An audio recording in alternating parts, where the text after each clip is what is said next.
Aun admitiendo, pues, que la imagen de los filósofos del futuro haya de contener algún rasgo que haga presentir que serán escépticos en el sentido antes apuntado, con esto no habríamos hecho más que designar algo de ellos, pero no a ellos. Con el mismo derecho se podrían autodenominar críticos y sin duda serán experimentadores. El nombre que me he atrevido a darles sirve para destacar de una forma expresa su tendencia a la experimentación y el placer que ésta le producirá. Se debe este calificativo exclusivamente al hecho de que, como críticos del cuerpo entero, gustarán de servirse del experimento en un sentido nuevo, tal vez más amplio y peligroso. En su ansia apasionada de conocer, habrán de ir más allá con sus atrevidos y dolorosos experimentos de lo que puede aprobar el gusto afeminado y debilitado característico de un siglo democrático. Sin duda alguna, nadie menos que esos filósofos del futuro puede prescindir de las características serias y no exentas de peligro que distinguen al crítico del escéptico. Me refiero a la seguridad en los criterios de valor, al uso constante de un único método, a la valentía vigilante y a la soledad y al sentido de la responsabilidad.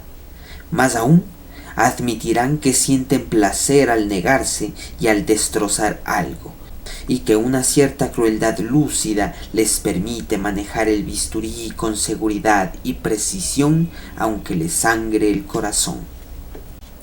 Serán más duros, y puede que no siempre contra ellos mismos exclusivamente de lo que desearían los humanitarios. No dirán relación a la verdad en la medida en que ésta les agrade, les eleve o les entusiasme, sino que, por el contrario, estarán muy poco convencidos de que lo que produce esos sentimientos placenteros sea precisamente verdadero. Cuando alguien les diga a estos espíritus severos, este pensamiento me eleva, ¿cómo no va a ser verdadero? Ellos sonreirán. Y lo mismo sucederá cuando oigan decir, esta obra me encanta, ¿cómo no va a ser bella? O este artista me engrandece, ¿cómo no va a ser él grande? Ante esta forma tan ilusa, idealista, afeminada y hermafrodita de ver las cosas, puede que no solo sientan ganas de sonreír, sino auténtico asco.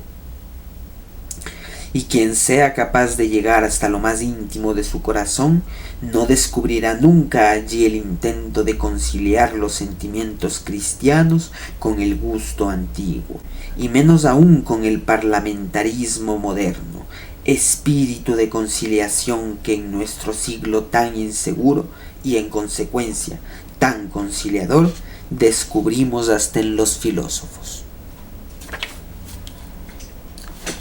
Estos filósofos del futuro no solo se impondrán esa disciplina crítica y esos hábitos que permiten ser limpios y rigurosos en las cosas del espíritu, sino que podrán presentarse como si fueran una especie de adorno.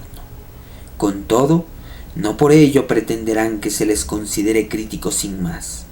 Pensarán que constituye un ultraje no pequeño a la filosofía el decretar, como gusta hacerse hoy en día, que esta es una ciencia crítica y solo eso, aunque esta valoración de la filosofía goce del favor de todos los positivistas franceses y alemanes.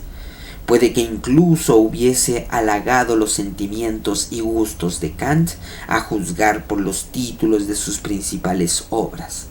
Nuestros nuevos filósofos dirán: los críticos son instrumentos del filósofo, lo que hace que no sean ni remotamente filósofos. Hasta el gran chino de Königsberg no era más que un gran crítico. Bienvenidos a Filosofada Mundana. En esta ocasión vamos a tratar nuevamente sobre Nietzsche. vamos a tomar a la figura de Nietzsche como el filósofo central en esta cuestión. Y claro, de lo que vamos a tratar en esta circunstancia es sobre los filósofos del futuro, como los llama el autor, ¿no? Estas nuevas generaciones de filósofos que precisamente él considera le superarán. Por ejemplo, en Zaratustra hace alguna referencia a estos filósofos del futuro, diciendo que él permanece todavía en una etapa del pensamiento, por decirlo así, que es todavía muy joven, todavía muy prematura, muy inmadura, y que claro, en su caso aquí es donde él habla sobre un bailar con los dos pies izquierdos y hace esa analogía con respecto a su pensamiento, porque claro, al ser tan poeta y al ser tan versado en metáforas y esto, claro, en gran medida eso también él considera que no permite una cierta claridad con respecto a la expresividad que puede darse a la hora de emitir su mensaje, ¿no? Pero ya digo, él de hecho critica esta postura tan poética de él y considera que de hecho los filósofos del futuro van a venir y van a hablar con un poco más de claridad, un poco más tal vez de sistematicidad, ¿no? Y entonces es interesante precisamente ver cómo entiende Nietzsche a estos filósofos del futuro y ya digo, tal vez reafirmarnos en ciertos puntos y en otros puntos, en cambio, saber distanciarnos en la medida en que resulte prudente para el mantenimiento de nuestra propia filosofía particular, ¿no? Lo que nosotros en cualquier caso asociaríamos con posturas, como ya he dicho anteriores veces, más socialistas, colectivistas y no tanto individualistas o egoístas como serían un poco la tendencia por la cual va Nietzsche, ¿no? Y entonces quería comenzar con una cita que me parece me parece muy buena, yo la verdad es que la reafirmo, esta parte yo la reafirmo completamente, y claro, lo que nos dice aquí es: más aún, estos filósofos del futuro admitirán que sienten placer al negarse y al destrozar algo. Ojo con esto, son palabras gruesas, ¿no? O sea, la destrucción como algo que genera realmente placer, que algo que genera un gusto. Es algo muy interesante porque claro, justamente después utiliza ciertas expresiones que tal vez puedan destacar un poco este lado, un poco que se destaca machista y misógino de Nietzsche, que claro, habla de este sentimiento tan afeminado y tan democrático de de las generaciones contemporáneas con respecto a él. Y claro, es interesante ver en que de hecho esta filosofía que claro, da tanto énfasis en el placer que se siente con la destrucción, claro, es de hecho una filosofía bastante ajena y contraria a lo que se podría distinguir como este afeminamiento, ¿no? De la filosofía, de la política, y que consistiría en esta aversión que sienten muchas veces determinados políticos a la hora de exponer públicamente determinadas tendencias violentas o llamémoslo eso, violentas o críticas destructivas. Y claro, en gran medida porque existe también algo que yo llamaría el vicio de la neutralidad, que creo que es algo de lo que también se ha hablado aquí. Y claro, me parece que la neutralidad también llega a muchos puntos en los cuales llega realmente a ser un vicio. Y en este sentido me parece que Nietzsche, al plantearse tácitamente en una postura violenta, fuerte, destructora, crítica, me parece que de hecho es muy bueno esa postura declarada, ¿no? O sea, declarar esa postura de una forma pública y tácita me parece algo fenomenal, porque va en contra precisamente de este vicio de la neutralidad que plantea defender todas las posturas al tiempo que realmente no defiende ninguna. Y por ende queda desarmado ante cualquier enemigo fuerte, bien con sus convicciones, ¿no? Y nada, claro, más aún, estos filósofos admitirán que sienten placer al negarse y al destrozar algo, y que una cierta crueldad lúcida les permite manejar el bisturí con seguridad y precisión, aunque les sangre el corazón. Ojo con esta última parte, ¿no? Que claro, Nietzsche, es Nietzsche, ¿no? El metafórico, el poeta. Claro, aunque les sangre el corazón, claro, manejar el bisturí, claro, realizar una operación quirúrgica que implique corte, manipulación, pero aunque te sangre el corazón, aunque te duela, aunque realizar esa operación quirúrgica duela emocionalmente, sentimentalmente. Es muy interesante ver esto porque, claro, lo que nos plantea es una objetividad rigurosa y disciplinada que, desde mi perspectiva, ya digo, tiene que ser reafirmada. La disciplina como una rectificación de la emotividad y de la sensitividad de los sujetos particular me parece algo necesario en las generaciones tanto actuales como en las posteriores. Y en ese sentido me parece que esa disciplina que se ve a cada instante dentro de la filosofía nietzscheana es algo que de hecho hay que reafirmar a cada momento, ¿no? Esta tendencia que tiende y que además también reafirma en el lado de la manipulación, ¿no? Porque que una cirugía, un corte con el bisturí es una manipulación sobre la carne.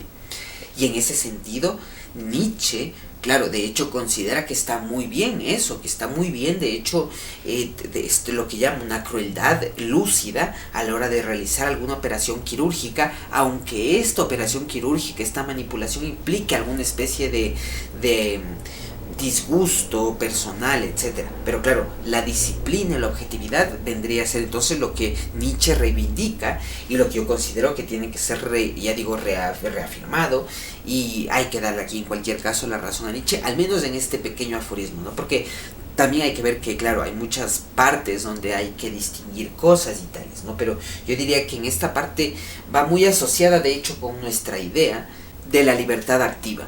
Un tema que ha sido bastante recurrente en este canal y que es una idea que me gusta destacar, ¿no? Esto de la libertad como una postura activa del sujeto con respecto a una realidad externa que, si bien a veces puede presentarse como una resistencia ante sus intereses y voluntades, si no se concibe también como una plataforma a través de la cual conseguir esos deseos y los fines a los cuales uno aspira, es que entonces queda neutralizado. Y nada, creer en el Dharma de la gata geopolítica, que si no has visto el video, te lo recomiendo, es muy interesante este escrito y creo que se puede sacar, ya digo, muchas conclusiones críticas de esto, ¿no? Y nada, otra cita que también me agrada bastante de Nietzsche es una que sigue de hecho muy pronto a esta, porque coño, esta parte me parece que es muy buena. Toda esta sección me parece que es muy lúcida, tiene una literatura con mucha crueldad lúcida, como diría Nietzsche, ¿no?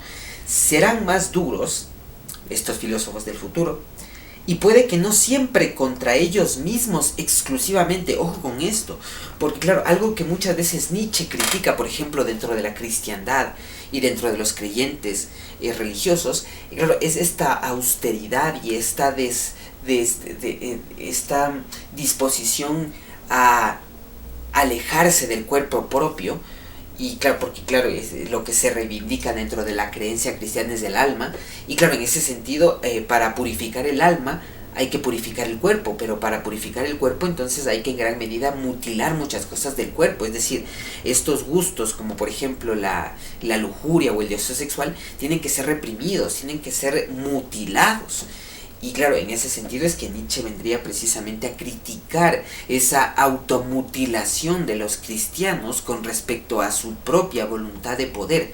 Y esta dureza, esta mutilación tiene que realizarse de forma dominante en un campo externo a lo que vendría a ser nuestro propio cuerpo. Es decir, tiene que ejecutarse esta capacidad de poder dominar sobre otros y poder operar sobre otros. Pero ya digo, en tanto es una realidad externa, y eso es también algo bueno, es algo que tiene que realizarse. Y entonces me parece interesante que Nietzsche, claro, justo nos afirma que no siempre este filósofo va a ser duro consigo mismo, lo va a hacer por disciplina, lo va a hacer, pero también lo va a hacer con otros que estén fuera. Y lo será mucho más de lo que desearían los humanitarios. Ojo con esto, claro, o sea, la dureza del filósofo del futuro no tendrá nada que ver con estos humanismos tan tolerantes y tantas de esas cuestiones tan modernas, ¿no? no dirán relación a la verdad en la medida en que ésta les agrade, les eleve o les entusiasme, sino que, por el contrario, estarán muy poco convencidos de que lo que produce esos sentimientos placenteros sea precisamente verdadero. Ojo con esto. Por el contrario, estarán muy poco convencidos de que lo que produce esos sentimientos placenteros sea precisamente verdadero. Nuevamente vamos a remitirnos a la objetividad, ¿de acuerdo? La objetividad como tal es la piedra angular sobre la cual considero que se funda precisamente esta disciplina y esta ética de Nietzsche, y que yo considero que es de hecho algo muy bueno.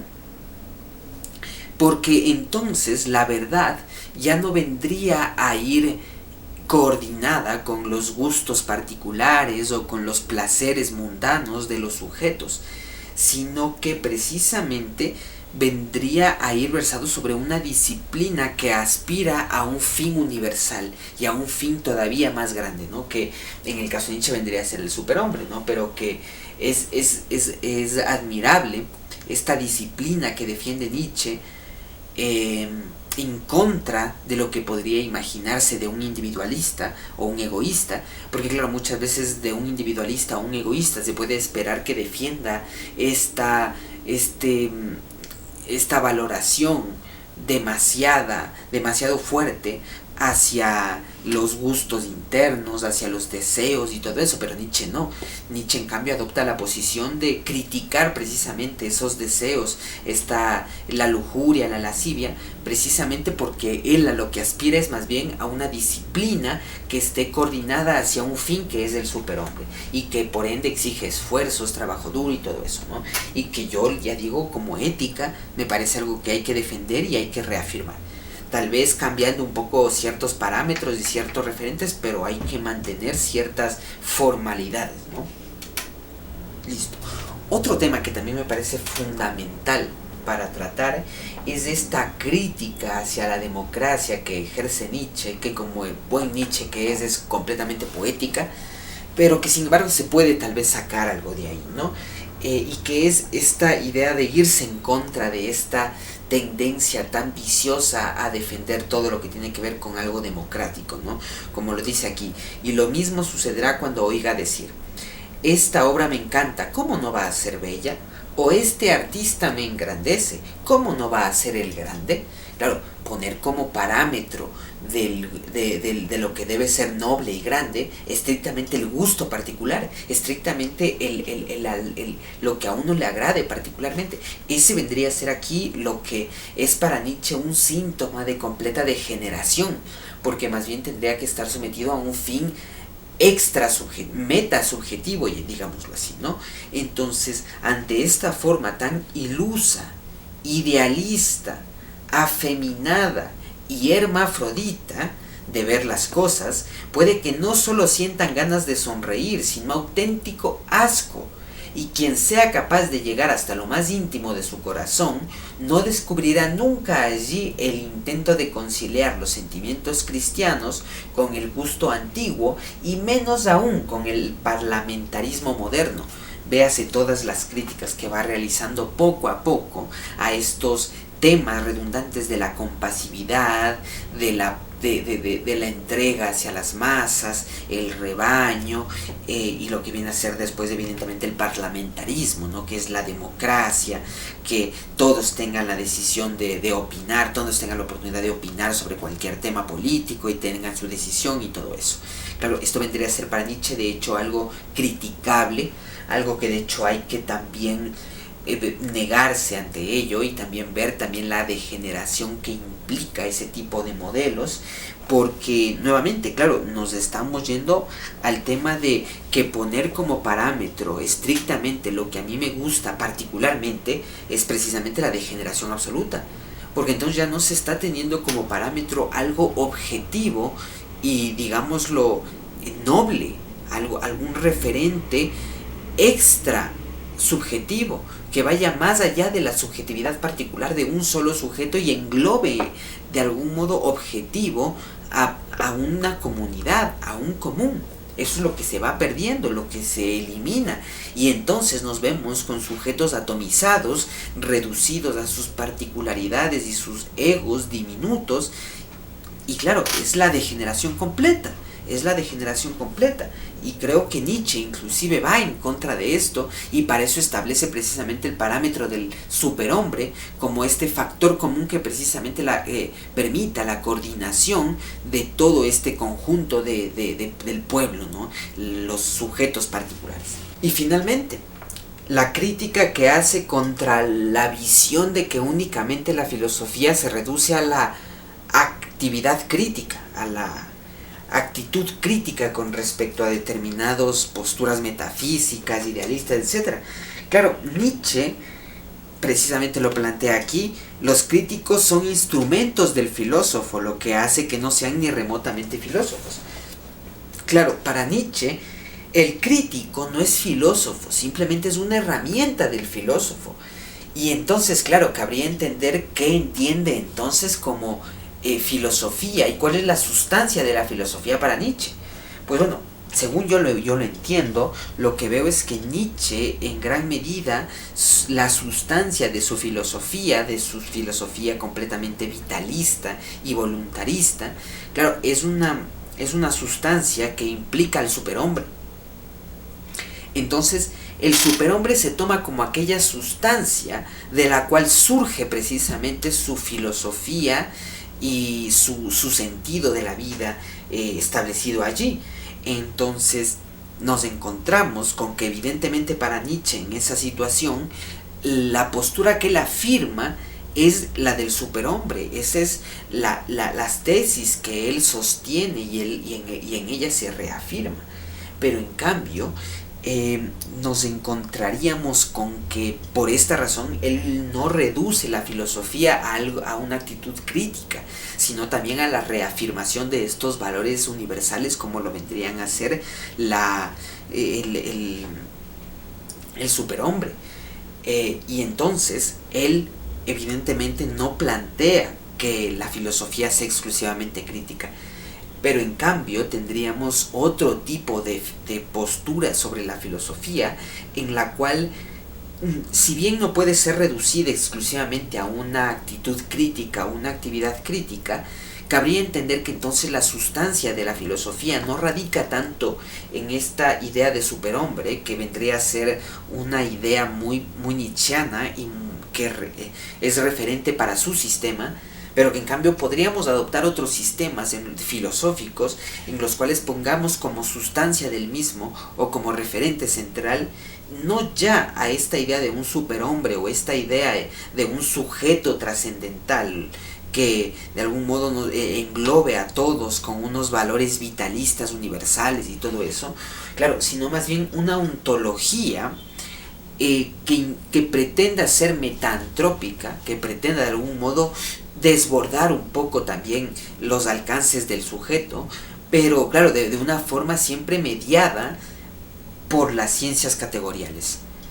El referente que tomarían entonces determinadas filosofías modernas, que no necesariamente vendrían a ser las nietzscheanas, vendrían a ser las categorías científicas, ¿no?